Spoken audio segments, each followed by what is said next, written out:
All right, now that we've learned about layers and masks and also a few of the color adjustment tools, let's take just a minute and review and look at how all this comes together. Now, I also want to introduce you to a color tool that you'll use quite often no matter what you shoot, and that is Vibrancy and Saturation. But let's take a look at this image of Kaylee that I shot several years ago, and there's some issues with this image that I think will serve to address everything we've learned so far. And let's go ahead and dive in. Now, as we scan this image, I think the first thing that jumps out at you is how desaturated the colors are in this image. And you don't want to go crazy, obviously, on a portrait like this, but even the background lighting, which is natural. This is not a backdrop. It's the actual sunset on a perfectly clear day, but nonetheless, it's still kind of desaturated, kind of bland. So we're going to fix that. The other thing is that we've got these moles on her chest right here, and let's go ahead and take those out with the spot healing brush, and that won't take very long at all. And then after that, we'll adjust the color, give it a little bit of warmth, and you'll see how all of these things come together to really set you on your journey of learning how to process your images. All right, so we'll go 100% magnification, and we'll come over here and get the spot healing brush, and we'll bring it down really kind of small. And this isn't going to take long at all. We just click here.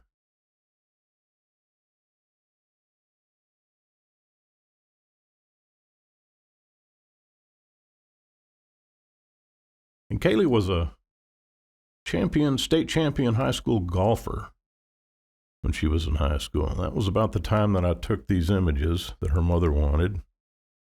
And so you can see how easily these come off. And we want it to be perfect. We'll find everything. And of course, I don't think her face needs anything except maybe right here. If we really wanted to be a nitpick, we could get that right there. I'm going to leave the freckles on her nose. I think that's adding something. I have no idea what that is, so we're going to take it out anyway. Now let's look at the background, and there is some sensor dust here, so we'll click that, and we'll get that. And let's get this little piece right here. Man, I had some sensor dust on this shot that I have not seen before. Bad photographer. That's how you clean it up. You just get the healing brush tool and start clicking. It's what we call hunt and peck. All right, that is looking pretty good. I got some more little freckles here. And not that these matter a great deal, but let's just take them out anyway, just for demonstrating how you really can clean up an image.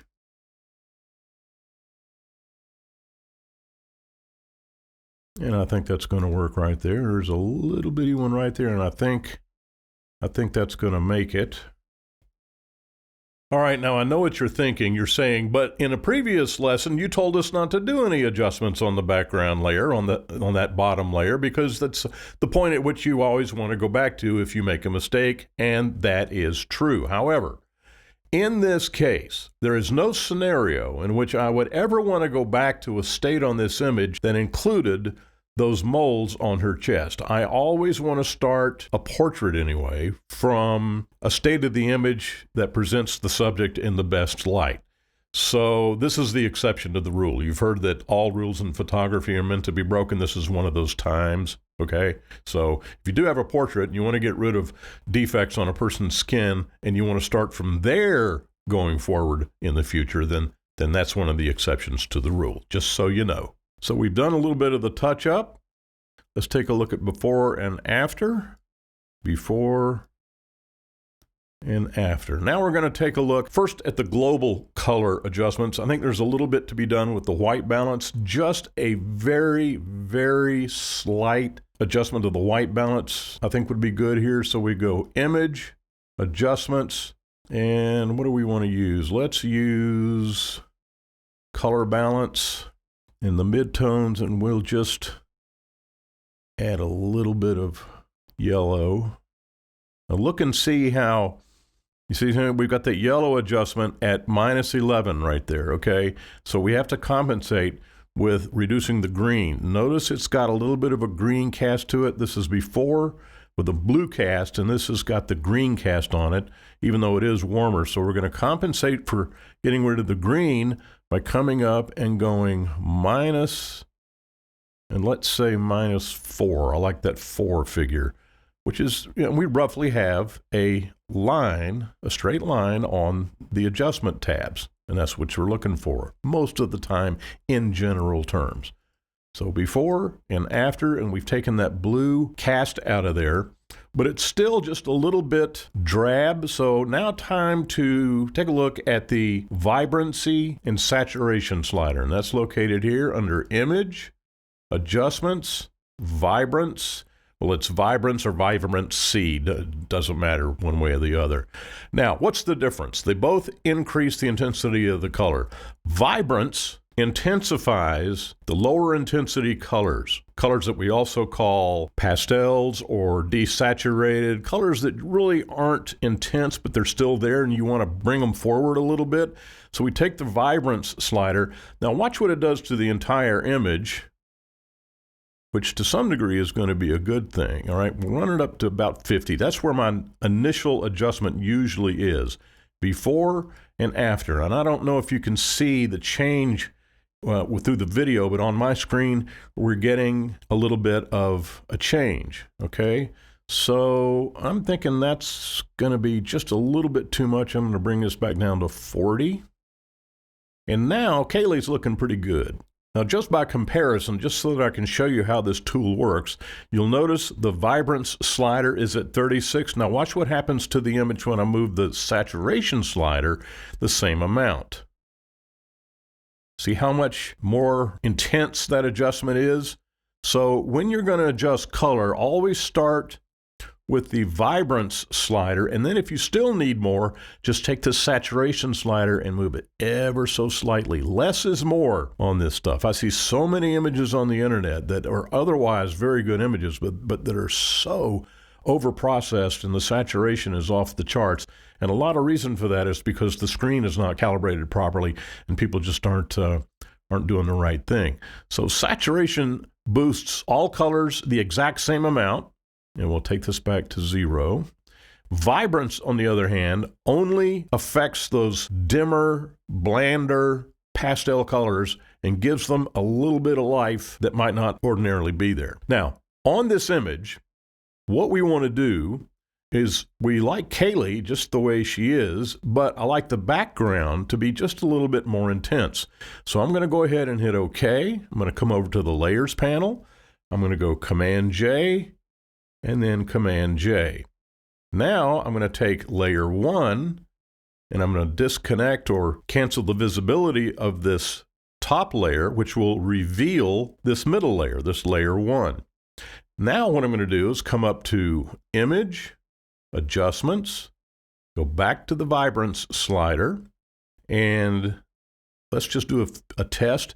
I'm going to run this Vibrance slider up, and I want to just look at what it does to the background. I don't care about what it does to Kaylee. We've already got her nailed down. Okay, so saturation.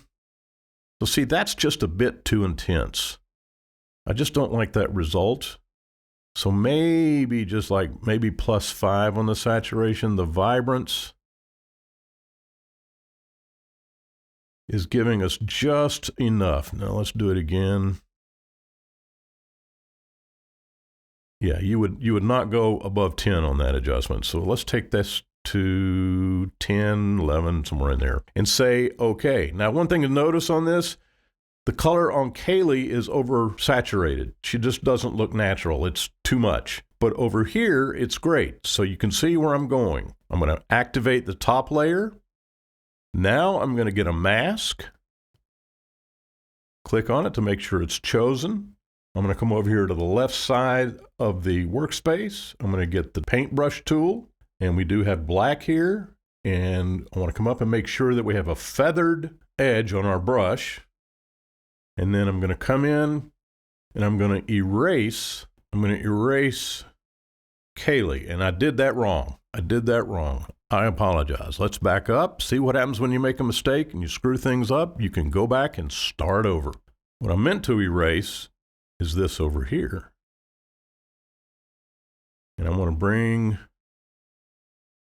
the additional color that's in the background. I want to intensify that, but I don't want intensified colors on Kaylee. Okay, see how that works? And you know, I'm getting her hair in there, but you can't see any really blown out color with what little bit we've done. These are all very subtle things. I'm going to bring this right next to her arm down here. See how the mask looks over here, which reveals this area right here, which means that we can come down here, choose this layer, and even though the top one is activated, we've removed the mask, which reveals that portion of the image down here. So let's do some more adjustments on the color and see what we can do. All right, image, adjustments, vibrance, and we're just experimenting. Now you see how the background is intensified without intensifying the color on Kaylee. That's because of the mask. Now conversely, if we take this all the way down to here and get rid of the color, we can see areas that we didn't erase completely, and we didn't get into here, which is okay, and we didn't get very close down to here, which is okay, and we certainly didn't address this area down here, which I'm just going to leave alone. But I think we can live with what we have right here. You really can't see any difference. So we'll bring this saturation back up here, and then let's give it a gauche. Let's give it like this right here. And again, I've repeated myself a gazillion times. It's a matter of taste. It's all subjective. But I kind of like just a little bit of glow out there. And I'm gonna call that an adjustment.